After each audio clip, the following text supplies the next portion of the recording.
very hearty welcome to all of you, and thank you for joining us today. And thank you, IMA and Dr. Murthy sir, for giving me this opportunity to speak.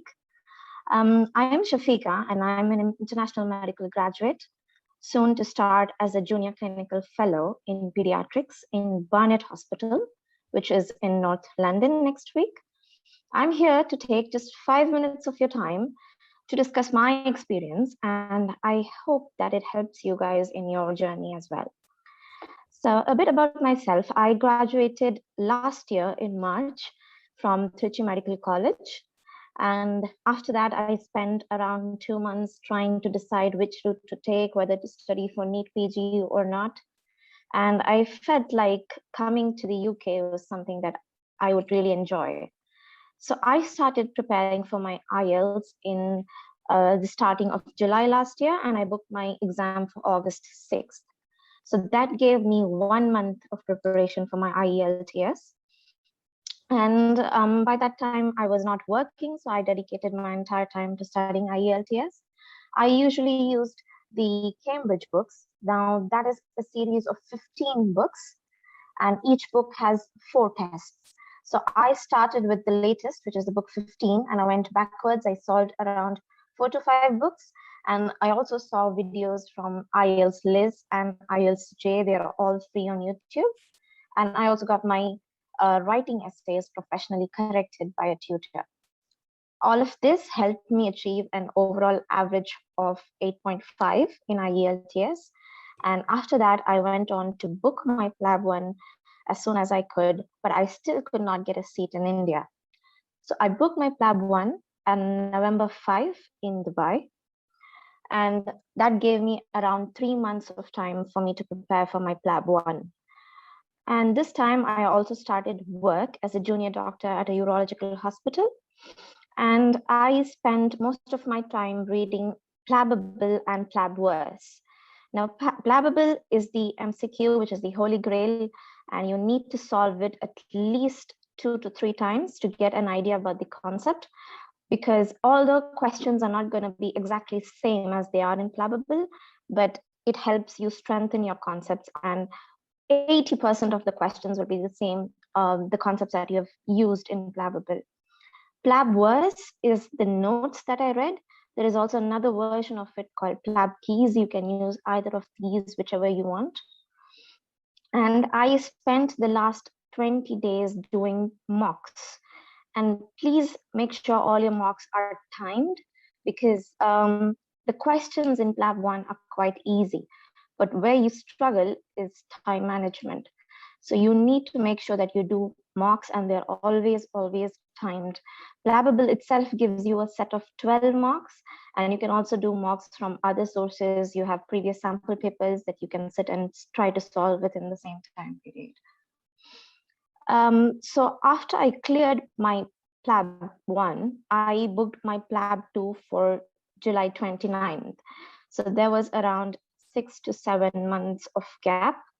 I was focusing on my work at that time and also preparing for my Royal College exams, which is MRCPCH, because I'm interested in pediatrics, that I'm going to hopefully attempt in February next year. So for my PLAB 2 preparation, I joined the Aspire course in May, which is the online course for 2 weeks. I was supposed to come to the UK at the end of May, but because of COVID, I could not do so, and I ended up coming into the UK in the beginning of July. And I also did my ECFMG or EPIC verification during this time, because you really need this for your GMC registration, and I would advise you to do it after you're done with your PLAB 1. So before COVID, the regular routine for PLAB 2 was coming into the UK 2 months prior to your exam, attending the academy live for 2 weeks, and then spending 4 to 6 weeks in the academy practicing in person. But because of COVID, this has not been possible, and I was really panicking about this, because I came into the UK only 3 weeks before my exam. So I really want to stress on this fact that it is not necessary for you to spend 2 months in the academy. 2 months of preparation, which can be done back home, is totally enough.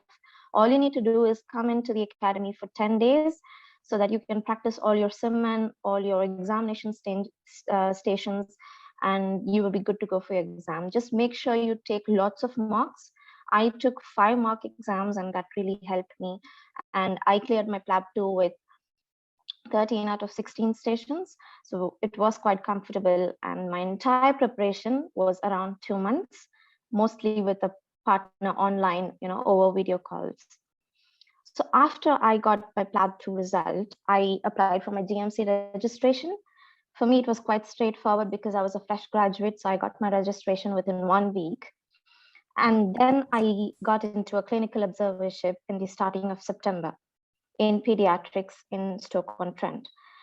So that is the time that I got my registration and I started my observership as well. After I joined observership, I did my advanced pediatric life support course, APLS, because I was interested in pediatrics, and also the safeguarding course, which really helped me boost my CV. And during this time, I was also applying for jobs. So within 1 month of my GMC registration, I had applied for a total of 40 jobs, and I was called for interview for 6 of them. I attended 2 interviews, and I got 1 job offer in my dream specialty, which is pediatrics. So the time between my registration and my first job offer was just 4 weeks. And this is I got a job in pediatrics even without having any sort of pediatric experience or any MD degree or anything of that sort. It's just how you show how focused you are in that specialty and how you do in your interview, and how you write your CV, because that is also something important. Unless you write your CV properly, you are not going to be shortlisted.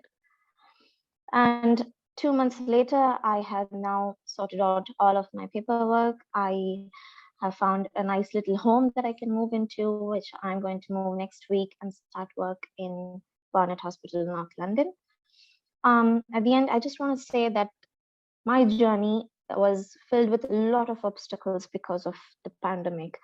But now when I look back at it, I feel like it was all worth the effort. And I just hope that it inspires you guys as well. Thank you.